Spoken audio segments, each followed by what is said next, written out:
Good afternoon, everyone. And it may be evening or middle of the night for at least one person who's online. One person who's here for this sesshin lived halfway around the world and did sesshin with us online from Scandinavia. So you think it's hard to get up and listen to a Dharma talk or do Zazen at 3:40. Yeah, if we really want to see the truth, we'll do what we need to do. I'm always amazed at how difficult it is to break a habit, even a habit of short duration. So after I had knee surgery, two things I've noticed about that is when I had the bleed into my knee, I was on crutches and in a wheelchair for a while, but not long, maybe a week. And it took me several weeks after that to learn to walk without a limp.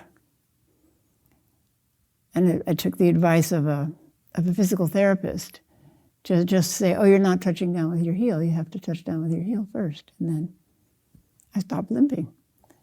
But that was only a habit of 1 week duration that persisted.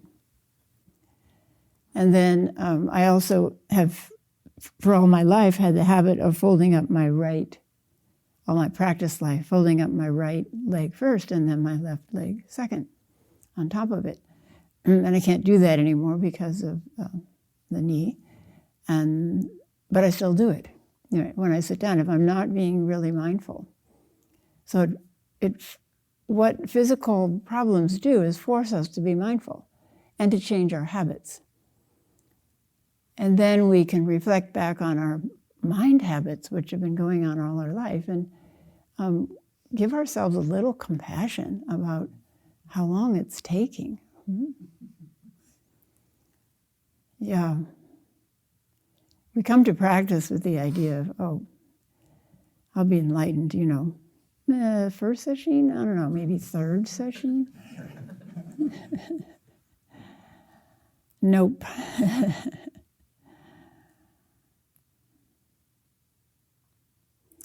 So, Rohatsu Sesshin 2022. Oh, I'm supposed to make some announcements. Let's see if I can remember. One of the problems with doing a lot of Zazen is things just appear and disappear. Let's see. We're not going to do Sanzen this afternoon, except Hogan will do Sanzen for people online at 4:30 as usual. Bancho's mother died very peacefully this morning. He and his brother were with her. And Joman should be there by about now. So she flew back this morning to be with him. And it was very touching. She was so glad that she sat up all night because she did loving kindness for her mother the entire night. She had never sat up all night before. So she was so happy about that.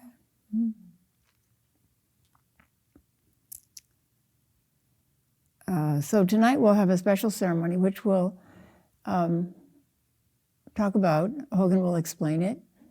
It's called Chozen. And it's a very interesting ceremony. And when we used to do sesshin jointly with Dharma Rain Zen Center, they would end sesshin with Chozen. So everybody has a chance to ask a question if you want to. You don't have to, but if you want to, you can come up and ask a question, and then the teacher will respond. And one of the advantages is that, we only know our own Sanzen in this tradition. It's one-on-one, face-to-face. Yes, face-to-face, yeah. It's one-on-one, face-to-face. And so you don't know what's being said to other people, and that's a whole bunch of teaching that you could be getting. You just have to keep comparing mind out of it, right? Because different people have different issues and are different stages of practice, so they may get a different kind of response from the teacher or instruction from the teacher. So we'll do that tonight. I think you'll find it very interesting. So our theme for Rohatsu Sesshin, for the Buddha's awakening, for our celebration and delight in the Buddha's awakening, which has made it possible for us to awaken. The Buddha said, I didn't develop this out of nowhere. I mean, there were Buddhas before him, right? But he said, I just discovered an old path, overgrown, like an overgrown path in the jungle, and I walked it back and forth and back and forth and back and forth as he practiced diligently until it was open for everyone. And then he provided guidance for us about what that path was. Everyone is original nature. This is what we celebrate, and also what we work towards realizing. Realizing is kind of an intellectual word. It's thorough realization, body, heart, and mind realization. So from Huang Po, our original Buddha nature is, in highest truth, devoid of any atom of objectivity. It is fluid, omnipresent, silent, pure. It is glorious and mysterious, peaceful, joy, and that is all. Enter deeply into it by awakening to it yourself. Your total life is it, in all its fullness, utterly complete. There is nothing beside. This Dharma is absolutely without distinctions, neither high nor low. We call it Bodhi. It is the pure foundation of awareness. Foundation of awareness, not awareness itself, which we talk about in terms of practice, aware mind or aware of awareness. But this is the foundation of awareness, which is the source of everything, and which, whether appearing as sentient beings or as Buddhas, as rivers and mountains of the world, that which has form, that which is formless, or as penetrating the whole universe, is absolutely without distinctions, there being no such entities as selfness and otherness. Above and below and around you, all is spontaneously existing, for there is nowhere which is outside the Buddha mind.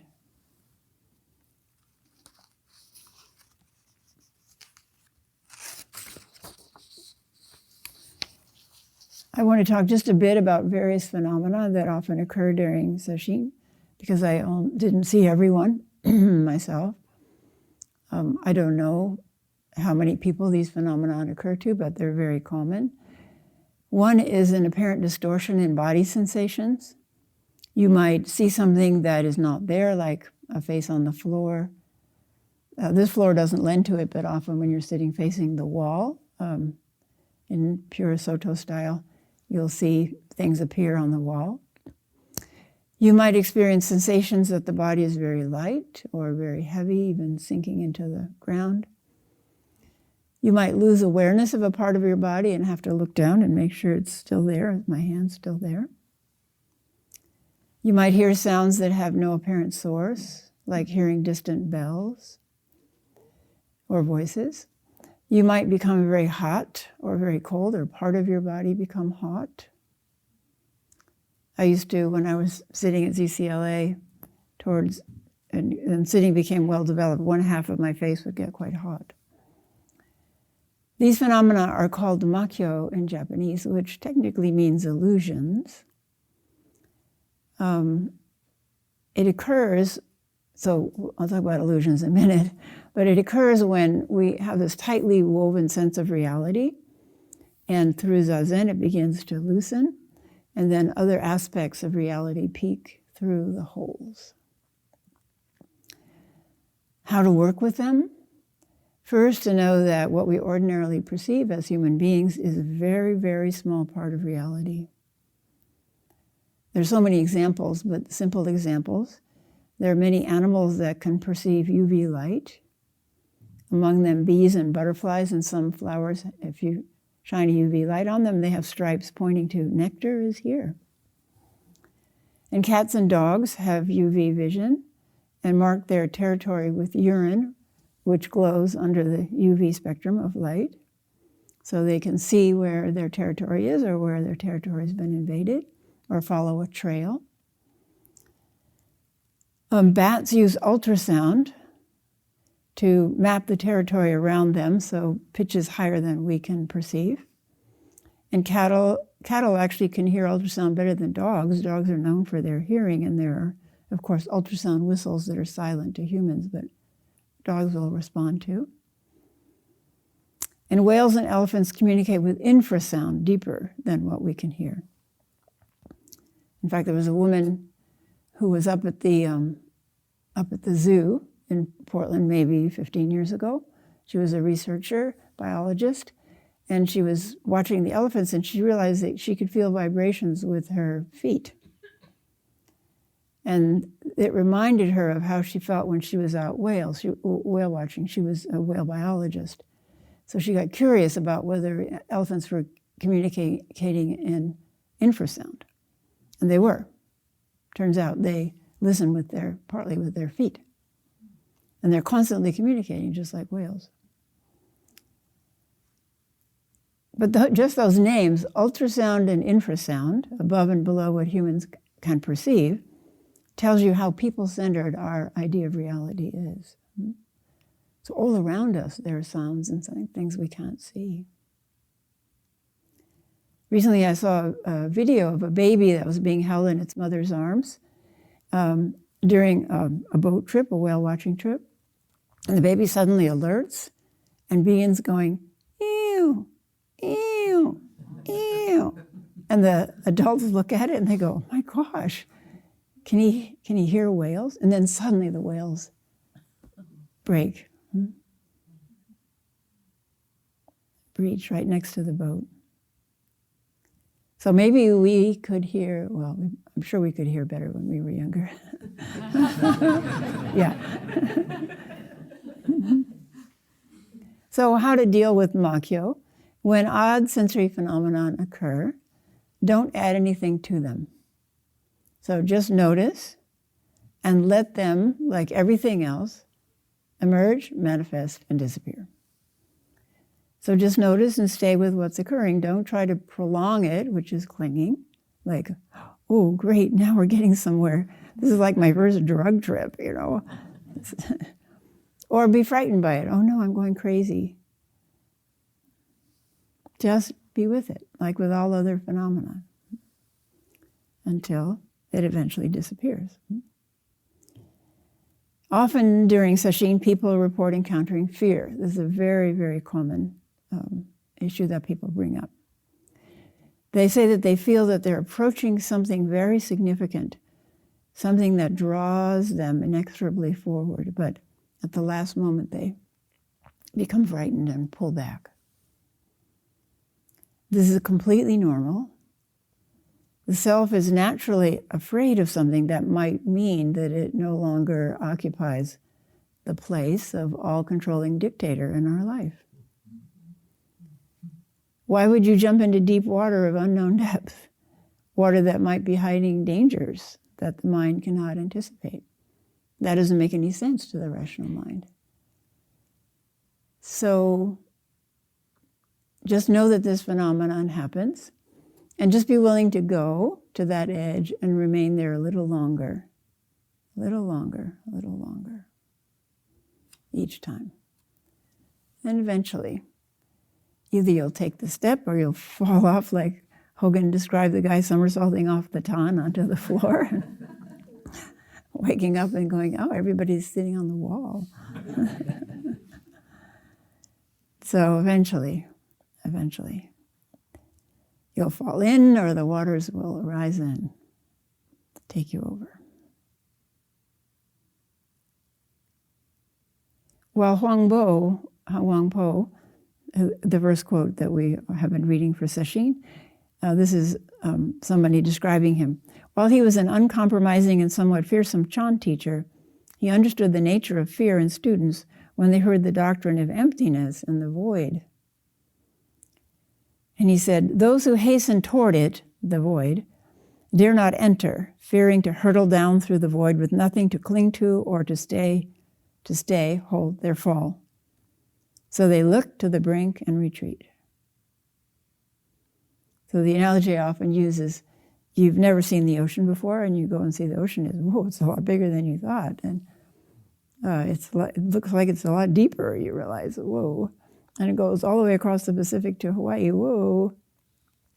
And then you see some people out there and they say, come on in, it's really nice, it's really fun, just jump in. And you put your foot in and then you snatch it back because your toes disappeared. And then you realize, oh, I still have my toes, and they're saying, come on. The teachers are saying, come on. And then you go in a little deeper and your feet disappear. And then you jump out and you're afraid. But then you realize, oh, I still have my feet. And then gradually you end up swimming and having a wonderful time. Every person here, every person in the entire world is fully endowed with original Buddha nature. But how to experience it and how to experience the relief of suffering that it brings. So during Sesshin and outside of Sesshin, we teach different methods. Concentration practices like mantra. So sometimes people, if their mind is very agitated, will chant mantra and match the speed of the mantra to how wild their mind is. So if their mind is really carrying on, the Om Ka Ka Ka Visamma Esoka Om Ka Ka Ka. So you're replacing something that's not very helpful, turmoil in the mind, with something that is helpful, the mantra calling on the qualities of, in that case, Jizo Bodhisattva. And then as the mind quiets down, Om Ka Ka Kavi. So mantra practice, or being aware of breath or of sound. And we also teach wide open awareness practices like shikantaza. What I feel is most important to talk about on this last full day of Sesshin is developing the ability to leave behind the mind that is constantly thinking and open the mind into pure awareness. This is directly related to openings or glimpses into original nature, or luminous mind, or mu. And the reason is that it is just this thick tangle of thoughts and emotions, or emotions that accompany thoughts. Emotions are body sensations plus thoughts. This thick tangle of thoughts and emotions that obscure the other half, or maybe the other 99% of our experience of life. That's exactly what's in the way. And of course, accompanying thought are the habits of aversion, clinging, and going unconscious. So what is most essential in our practice? Most essential in our practice is to clear away that tangle so we can perceive clearly, and so that prajnaparamita, the wisdom beyond wisdom, can emerge. It's just being blocked by all that's going on up here, all the selfing activity. So one reason we get up so early is that our minds tend to be quieter in the morning. They haven't quite taken up the driver's seat of our life yet. An exhausted mind is also a quieter mind. Maybe some of you who sat last night, through the night, realize that. An exhausted mind is a quieter mind, which is one reason we sit so long or sit through the night. When we have watched our mind run through its repertoire 1,000 times, here, think about this. Oh, not tempting? Well, think about this. Nuclear Armageddon.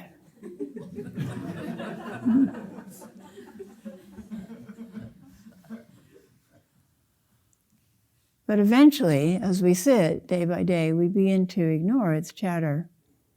And we discover that quiet mind is actually quite restful. And the ordinary mind becomes convinced that there's a benefit to resting. That's key. The ordinary mind has to realize, oh, gosh, I'm clearer.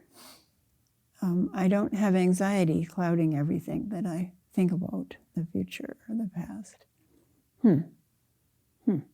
Maybe she's right. Maybe this is good for us, says the small mind. So we can discover that the quiet mind is actually quite restful and is able to ponder questions that we were unable to look deeply into before. You may have noticed that after vigorous mu chanting that the mind is quiet for a while.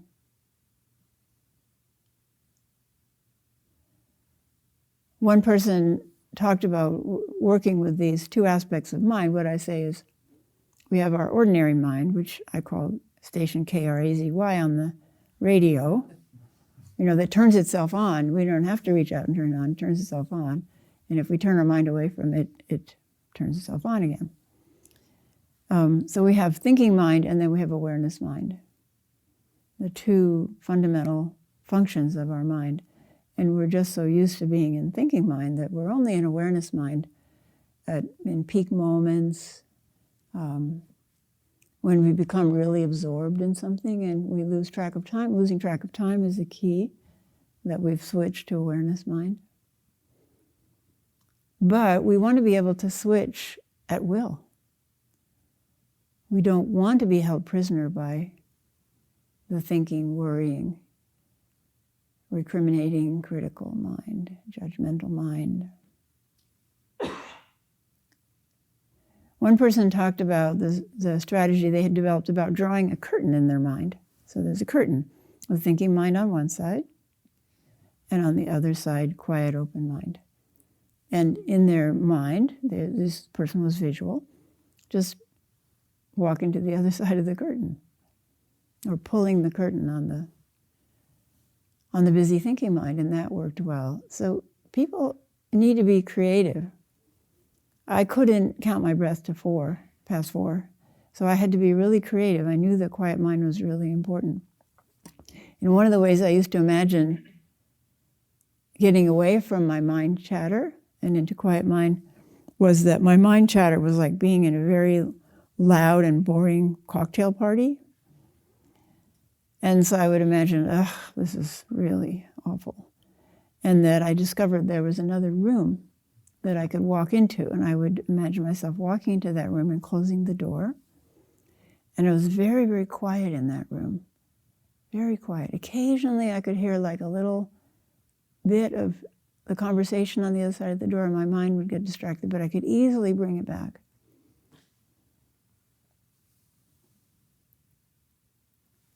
And I relished the silence in that room so much that it was very easy to let those little bits of conversation thoughts go.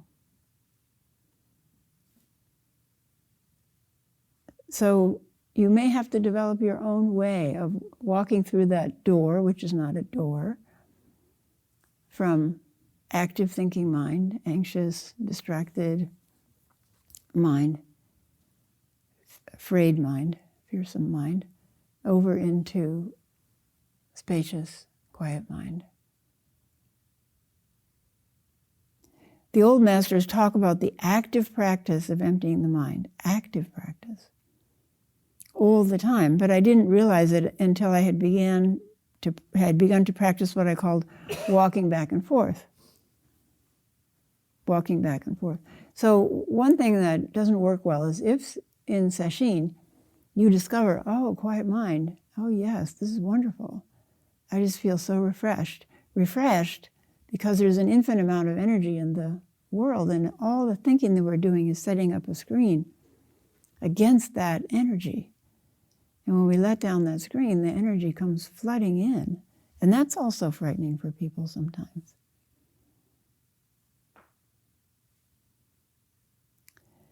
So I had begun to practice walking back and forth, which is essential in your daily life after you leave Sesshin, to keep practicing quiet mind, active mind, quiet mind, active mind.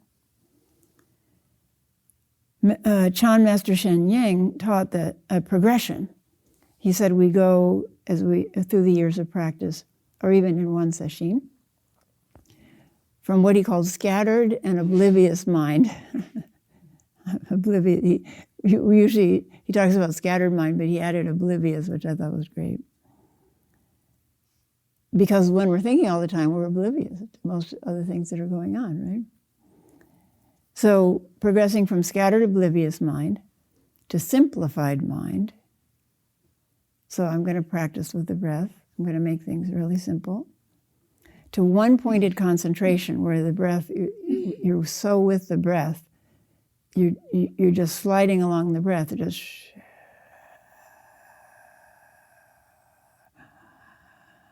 without any gaps, at least for a period of time. To then clear open awareness. So this is one path of experience that people have when they're doing, especially when you're doing sesshin.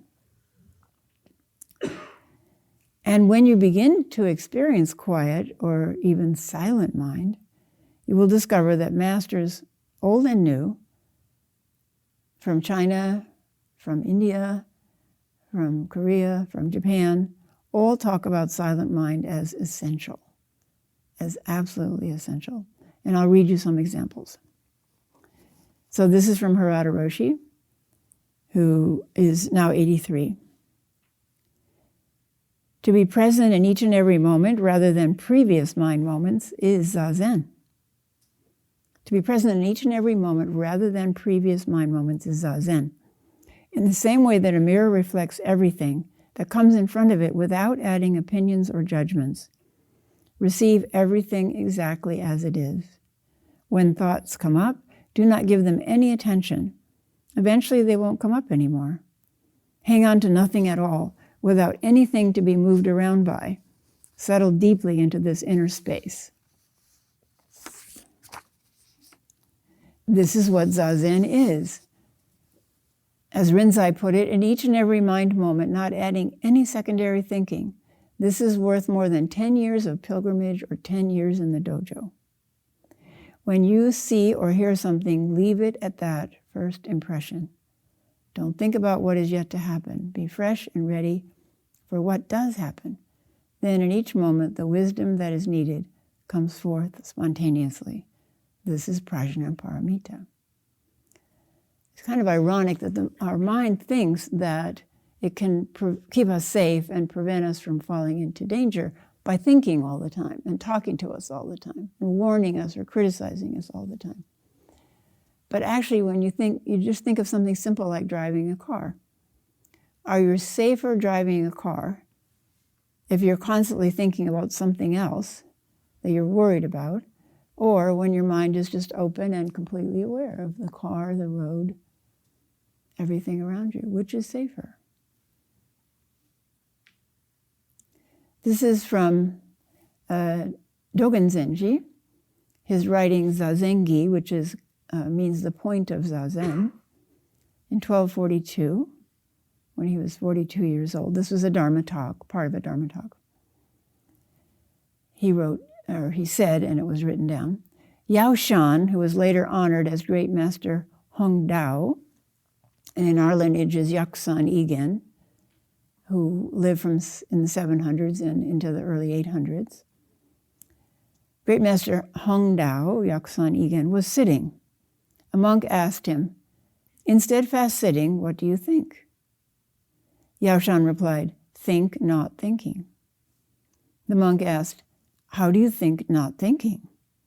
Yao Shan replied, beyond thinking.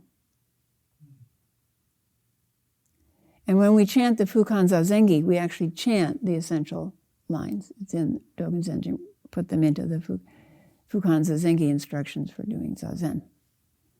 But that's the story that it came from, about 500 years before Dogen Zenji.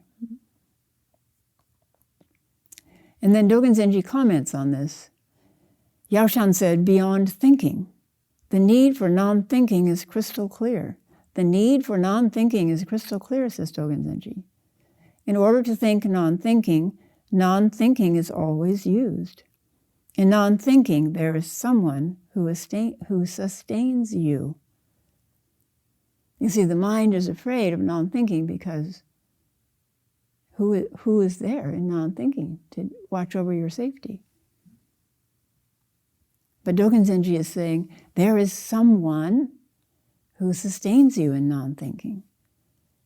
So that's a wonderful koan. Who or what is that sustains us in non-thinking? Then he goes on, this teaching was correctly transmitted from Shakyamuni Buddha to Yaoshan over 36 generations. What was transmitted was think non-thinking. That's what Dogen Zenji says was transmitted. Think non-thinking. Then he goes on, when you break through the snares and cages of words and concepts, right now you have the ability to enter the realm of Buddha and enter the realm of demons throughout all the ages.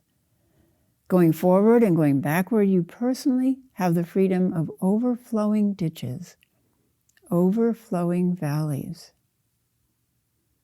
So that's another koan. What does he mean by overflowing ditches and overflowing valleys? Does he mean our life overflowing with blessings? Does he mean energy pouring into us? What does he mean?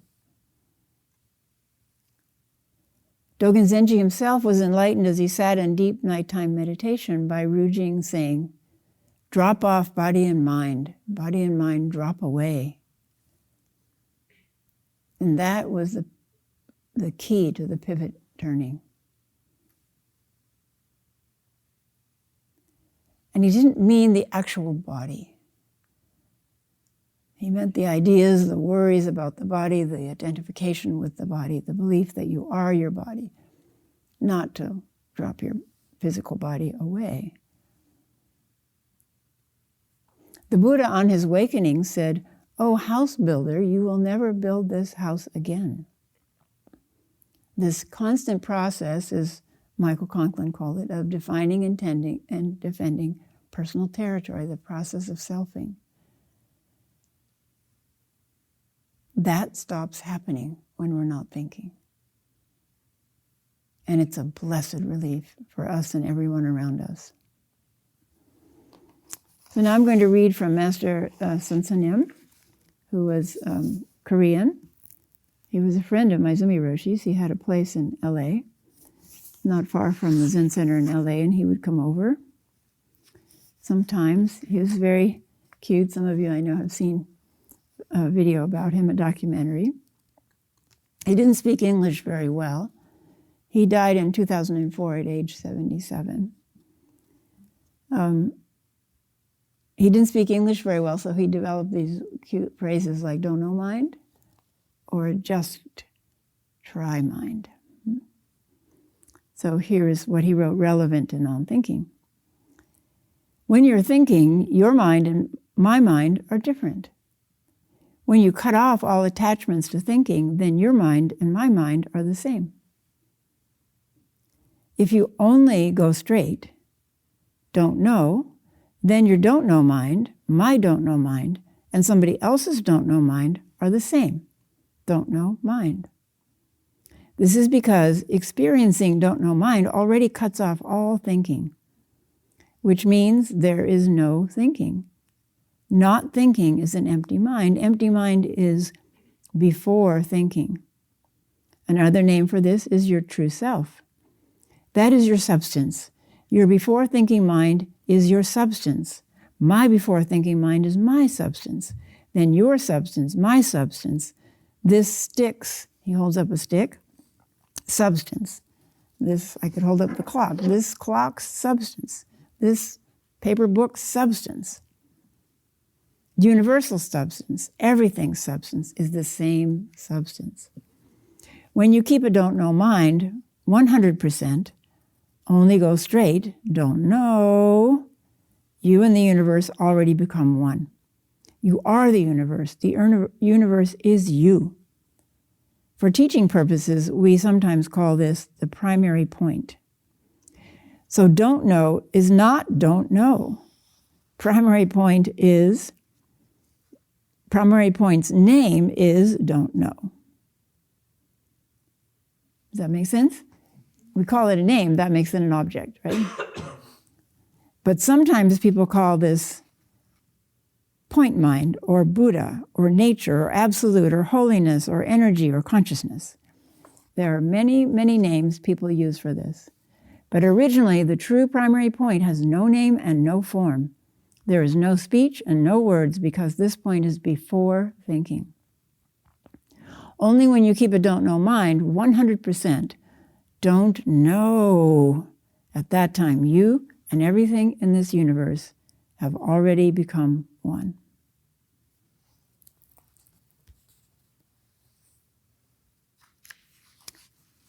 Now I'd like to read about this from Master Heng Sure. Master Sun Sun Nim had 10 American transmitted disciples, and many of them are my age, so they're friends of ours.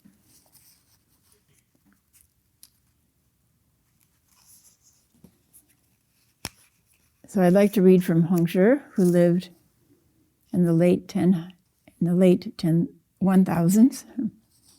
and early 1100s, from the book Cultivating the Empty Field.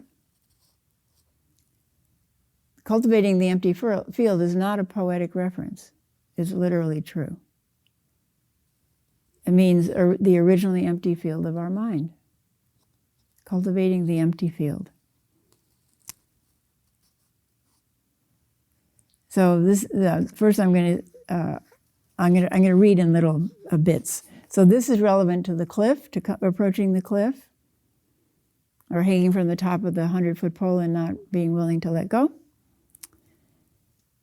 It's called Stepping from the Cliff's Edge. Practice in emptiness and forget conditioning as dazzling light gleams from the shadows. When each portion of spirit is luminous and unhindered, the mind of the three times is interpreted and the four material elements are in balance, transparent and marvelously bright. In solitary glory for multitudinous kalpas, a patch-robed monk can practice like this and not be bound by life and death. In upright practice, let go from the edge of the high cliff, not grabbing anything. The ropes around your feet are severed.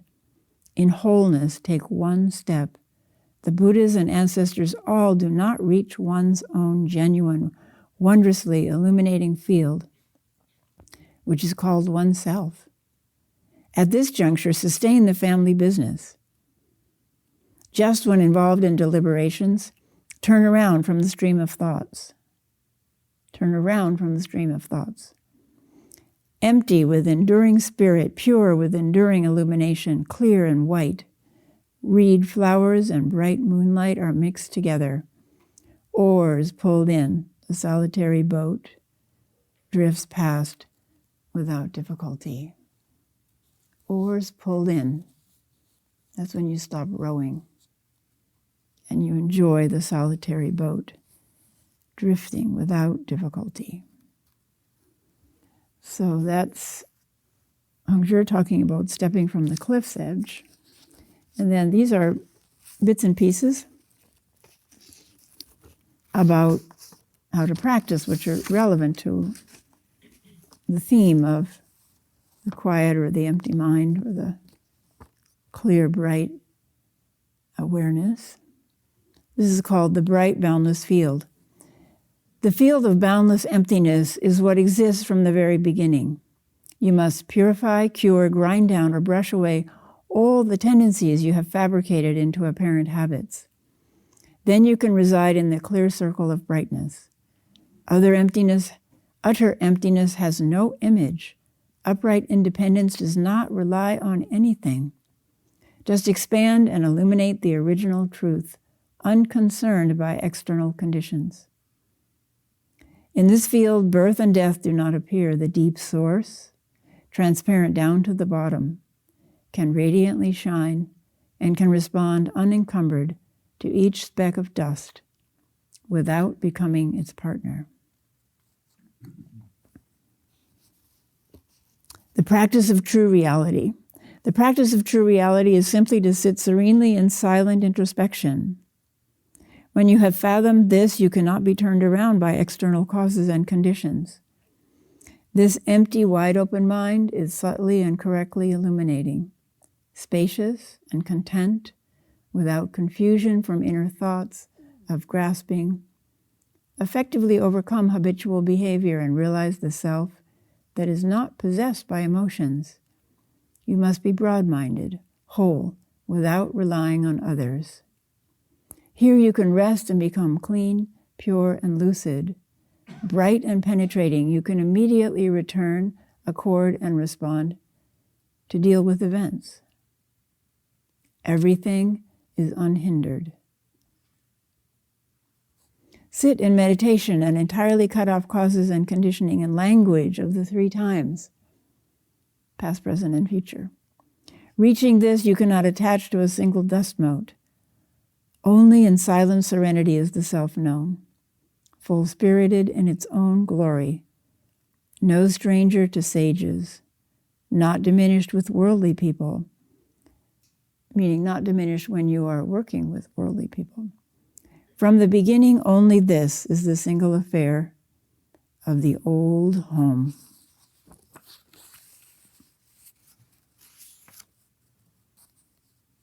When the field is secure and familiar, when the great work is like a clear, cool pond, then you will see the empty kalpa.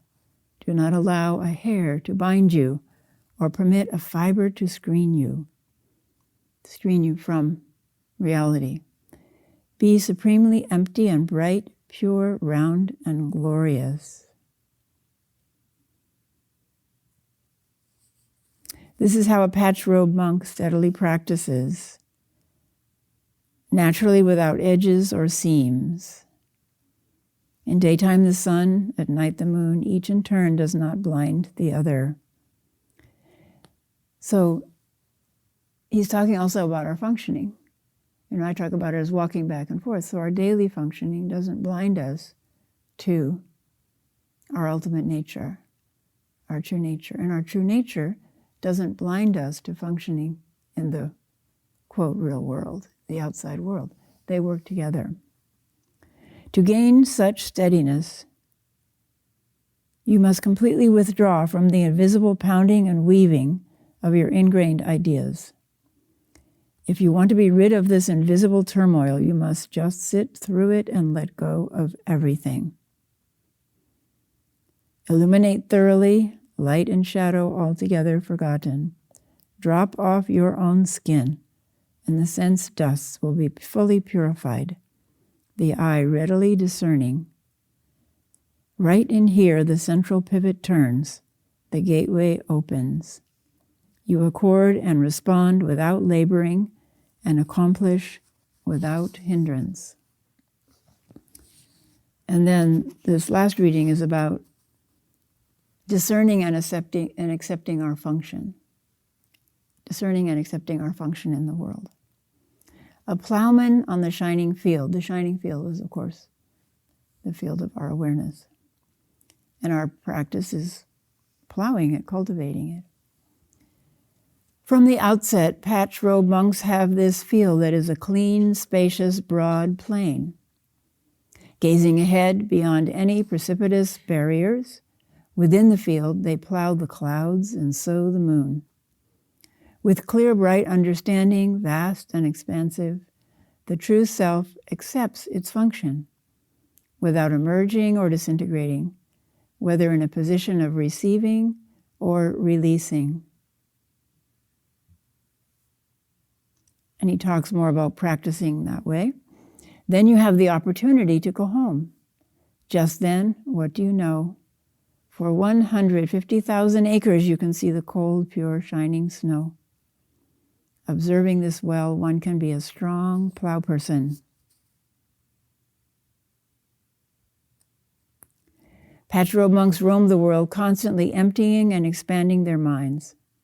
Without the slightest remnant held inside, they can respond appropriately, not hindered by beings, not tangled up by dharmas. Openly appearing and disappearing, you can freely share, but if merely involved in intellect, you will be buried. If embodying pure maturity, then you can naturally journey at ease among the 10,000 changes without touching them and without turning away from them. Box and cover, arrow points meet, harmoniously hitting the mark. Whether releasing or gathering up externals, eliminate all leaking. Such a person can fulfill the family business. Accept your function and be wholly satisfied. In the entire place, you are not restricted. The whole time, you still mutually respond. So wherever we function, we are not restricted by the place. And we mutually respond to what comes forward.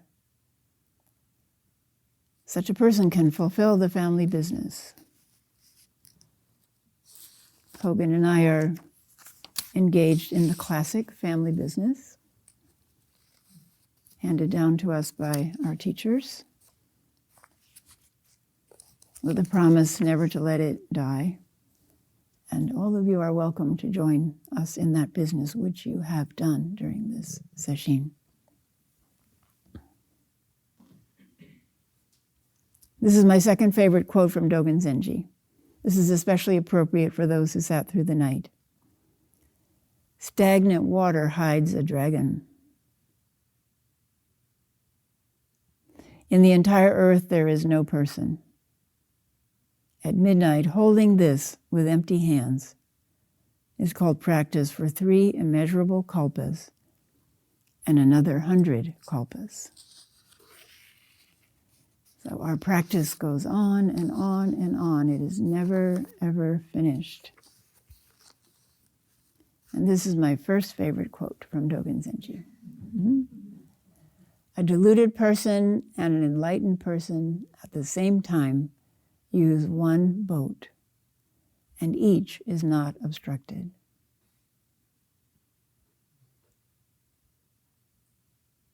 Every person, every being, every one of you is enlightened nature.